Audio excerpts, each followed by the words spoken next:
Bắt đầu từ tháng 5 1973 khi hai nước vừa thiết lập quan hệ ngoại giao cấp đại sứ, và nhiệm kỳ sau kết thúc tháng 8 năm 2010 khi quan hệ hai nước phát triển đến tầm cao đối tác chiến lược, đã trực tiếp cảm nhận và tận mắt chứng kiến tình cảm cao quý, sự ủng hộ giúp đỡ chí tình của chính phủ nhân dân Ấn Độ dành cho Việt Nam trong cuộc kháng chiến cứu quốc trước đây, cũng như trong công cuộc xây dựng đất nước và sự nghiệp đổi mới ngày nay. Mối tình hữu nghị thủy chung gắn bó nhân dân hai nước được thử thách qua nhiều năm tháng là tài sản vô giá, chúng ta hết sức trân trọng, gìn giữ qua các thế hệ ngày nay và ngày mai sau. Rồi dường như vận mệnh, hay nói như nhà Phật, duyên đã đưa chàng thanh niên sinh viên IIT Kanpur sau khi tốt nghiệp được tuyển vào ngành ngoại giao ưu tú Ấn Độ và được cử sang công tác tại Việt Nam đúng ngày 7 tháng 5 1982, kỷ niệm 28 năm chiến thắng Điện Biên Phủ. Làm nhà ngoại giao trẻ Ấn Độ cảm thấy lâng lâng với ý nghĩ định mệnh đã sắp đặt mình trở thành anh bộ đội Cụ Hồ. Với tư cách và nhiệm vụ bí thư thứ hai Đại sứ quán Ấn Độ phụ trách kinh tế và thương mại, Shantanu nhanh chóng làm quen, thích nghi với môi trường công tác mới, vượt qua nhiều khó khăn thách thức trong thời kỳ Việt Nam còn mắc trong bao cấp và quan hệ thương mại giữa Việt Nam và Ấn Độ ở mức thấp và hoàn toàn phụ thuộc vào các dự án ODA của Ấn Độ, chủ yếu là đường sắt, dệt và sản xuất trà. Nhưng cũng chính trong thời kỳ khó khăn này, với nỗ lực của hai nước, Ủy ban hỗn hợp Ấn Việt được thành lập họp đầu tiên vào năm 1982 tại Hà Nội để thúc đẩy quan hệ hai nước, nhất là kinh tế thương mại, đầu tư khoa học kỹ thuật, và Hội hữu nghị Việt Ấn cũng được thành lập năm 1982 nhằm tăng cường hơn nữa quan hệ giữa nhân dân hai nước. Các sự kiện quan trọng này vừa là cơ hội vừa là thách thức đối với nhà ngoại giao Ấn Độ trẻ Shantanu thuộc đúng lĩnh vực mình phụ trách. Và với nỗ lực vượt bậc, ý thức trách nhiệm cao và niềm đam mê tận tụy, Shantanu đã tích cực thúc đẩy quan hệ kinh tế thương mại đầu tư hai nước, góp phần quan trọng cho kết quả của cuộc họp đầu tiên của Ủy ban hỗn hợp Việt Ấn và việc thực hiện những thỏa thuận sau đó. Năm 1989, tức 8 năm sau, chứng kiến một bước ngoặt quan trọng trong cuộc đời của Shantanu, không chỉ kết thúc đời ngoại giao, chuyển sang làm doanh nghiệp, mà còn gắn chặt với mảnh đất trở thành quê hương thứ hai của mình. Là nhà ngoại giao chuyên nghiệp, tôi hiểu đây là quyết định rất trăn trở, nhưng rất quyết đoán của Shantanu, vì mấy nhà ngoại giao, nhất là Ấn Độ, lại dễ dàng từ bỏ sự nghiệp và nghề nghiệp được xem là danh giá này để lao vào công việc mới, khó khăn, đầy thách thức tại một đất nước vừa mới thoát ra khỏi tư duy bao cấp. Nhưng với tầm nhìn, sự hiểu biết, tình yêu và niềm tin vững chắc đối với triển vọng phát triển của Việt Nam, cũng như mối quan hệ hữu nghị và hợp tác Việt Nam-Ấn Độ, Shantanu dứt khoát xin ra khỏi ngành ngoại giao để được ở lại Việt Nam làm kinh tế thương mại. Vì theo quy định, cán bộ các sứ quán sau khi hết hạn sẽ chuyển về công tác tại thủ đô hoặc các nước khác. Từ đó đến nay, nhà doanh nghiệp Shantanu đã hoạt động tích cực trên nhiều lĩnh vực, rất thành công cho sự nghiệp mới của mình và đóng góp quan trọng cho quan hệ hữu nghị và hợp tác giữa hai nước. Mặc dù không còn trong ngành ngoại giao, nhưng Shantanu đã tích cực phối hợp với Sứ quán Ấn Độ trong việc thành lập Tổng lãnh sự quán Ấn Độ tại Thành phố Hồ Chí Minh, nơi ông được nhận danh hiệu công dân danh dự của thành phố do các đóng góp tích cực trên nhiều lĩnh vực cho thành phố mang tên Bác, nhất là thương mại, du lịch, thể thao, văn hóa, điện ảnh, từ thiện.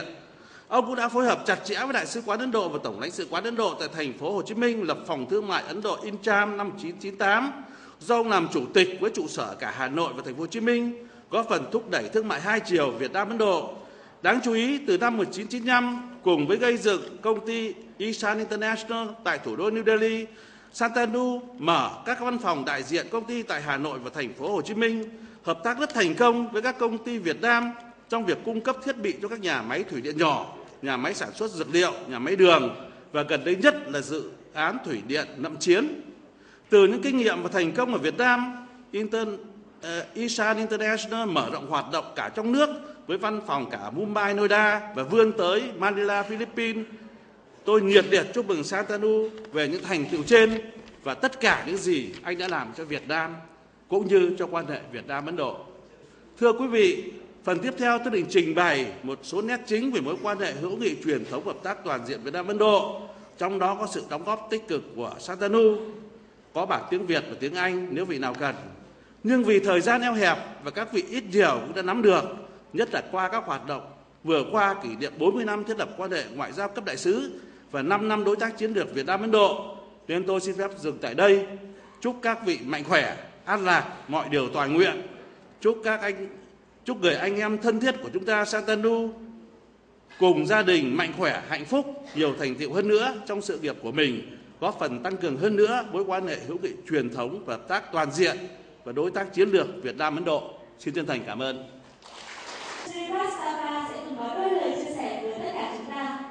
Now it is time for our most important person of today to appear and deliver his speech. Mr. Shantanu Srivastava, please. Việt Nam sẽ lên phát biểu chúc mừng ông Shantanu. Your Excellency, Mr. Vu Xuân Hong, Chairman, Vietnam Union of Friendship Organizations, and Member of the National Assembly.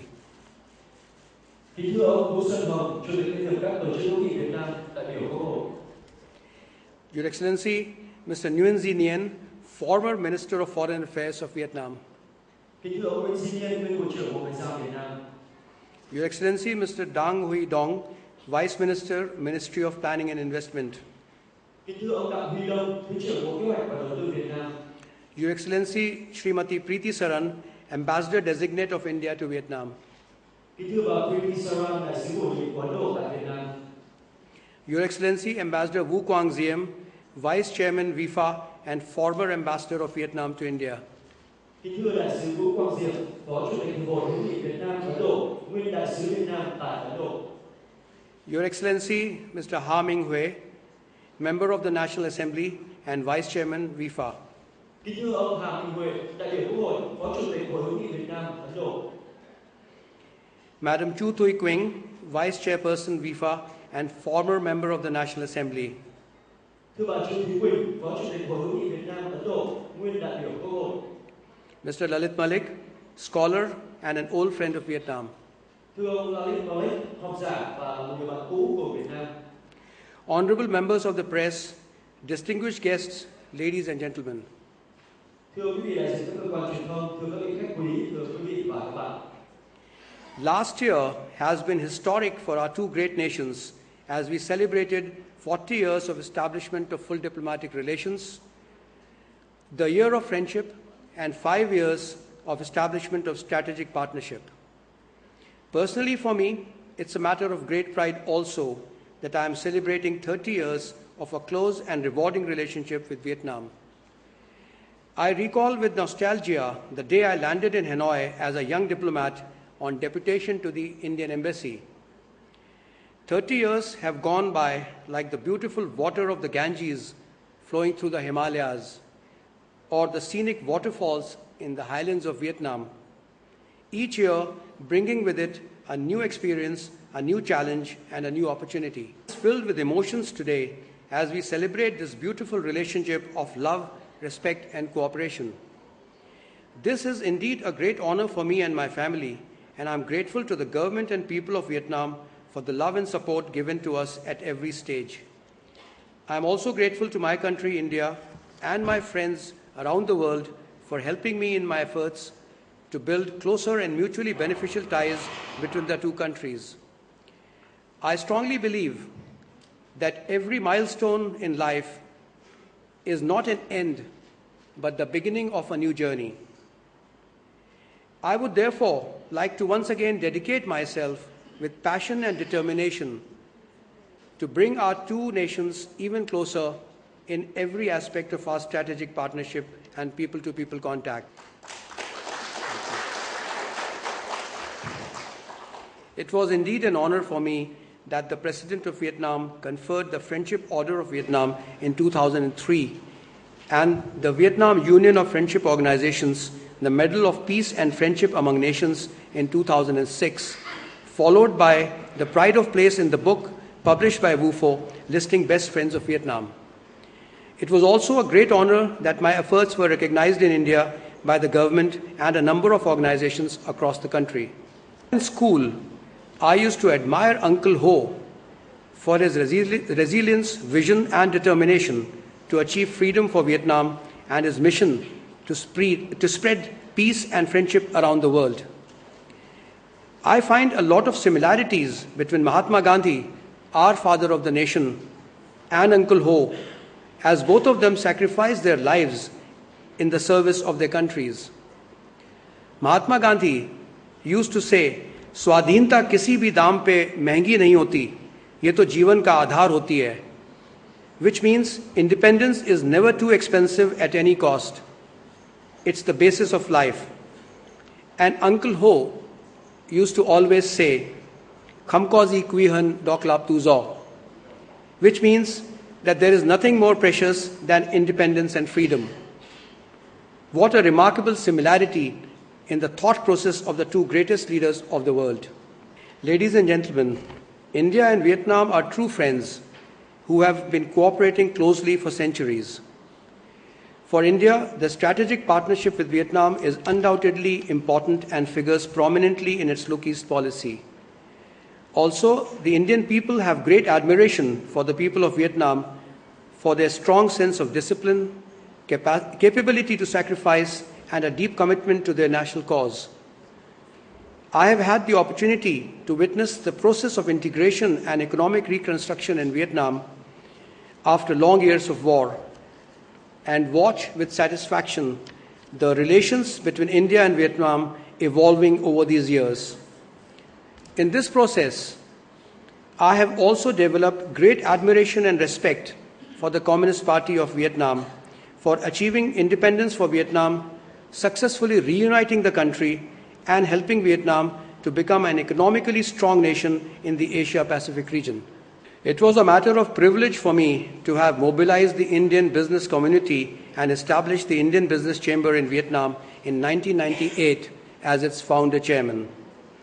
The bilateral trade, which was about $100 million those days, has reached close to $6 billion last year. And looking at the potential that exists, I would like to suggest that we aim at $25 billion by the year 2022, the year we celebrate 50 years of establishment of full diplomatic relations between the two countries. Like close to 100 Indian companies who have opened offices in Vietnam, I would like to see Vietnamese companies opening offices in India, and personally, I would be pleased to provide whatever help they might need in this regard. This will help in bridging the information gap and provide the much needed comfort level to the business communities of both countries. Similarly, while it is expected that more Indian companies will widen the bandwidth of Indian investment in Vietnam, the time is ripe for Vietnamese companies to look at India as a lucrative destination for investment. Immediate action needs to be taken on this plan so that we can achieve the desired goal in good time. In this process, we will need a lot of help from our governments as well. At my level, I have made certain proposals to both the governments on a wide range of issues in the recent past, and I am confident our governments will consider them favorably. I would like to take this opportunity to thank the Vietnam Union of Friendship Organizations and the Vietnam-India Friendship Association for organizing this function and for this very kind gesture, which will remain etched in our hearts for years to come. My personal thanks to His Excellency Mr. Wu Swan Hong and His Excellency Ambassador Wu Quang ZM for their very kind words. Very special and sincere thanks to our valued customers in Vietnam for their support and cooperation over the last 2 decades. It's an honor that many of them have accepted our invitation and have graced us with their presence today. On this occasion, it is necessary for me to also thank Nishi, my beautiful wife, who is also present here today, for her unconditional support to me through the ups and downs of life. Last, but certainly of utmost importance, I would like to thank my colleagues in Ishan, especially my colleagues in Ishan Hanoi and Ishan Ho Chi Minh City, who have always given their best with greatest dedication.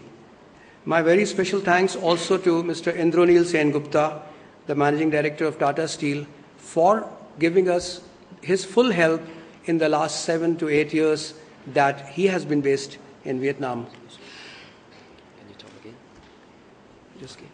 Ladies and gentlemen, I am pleased to inform you that very soon we will be discussing with VUFO the possibility of some new initiatives for mutual cooperation, such as a program to encourage Vietnamese companies to open offices in India, study by Vietnamese doctors and students of the Ayurvedic system of traditional medicines in India, condensed courses for Hindi language in Hanoi and for Vietnamese language in New Delhi, and education, healthcare, and nutrition programs for children of the workers at the sites of our future power projects. Điều gì đó khác biệt và điều gì đó độc đáo để mối quan hệ hàng thế kỷ giữa Ấn Độ và Việt Nam có thể vươn lên một tầm cao mới, xứng với tình cảm vốn có giữa hai quốc gia. Thank you very much for gracing the occasion, and I wish you and your families good health and good luck. Xin trân trọng cảm ơn và kính chúc quý vị dồi dào sức khỏe và thành công trong chúng ta. Thank you.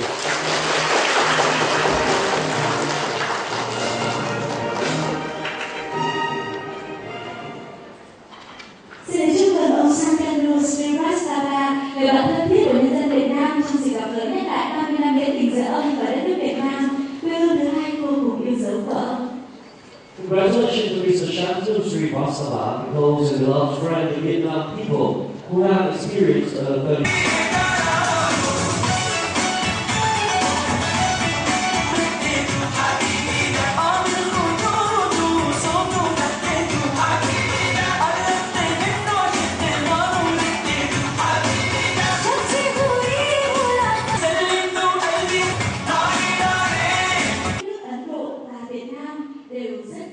a patterned flower that symbolizes beauty and preciousness.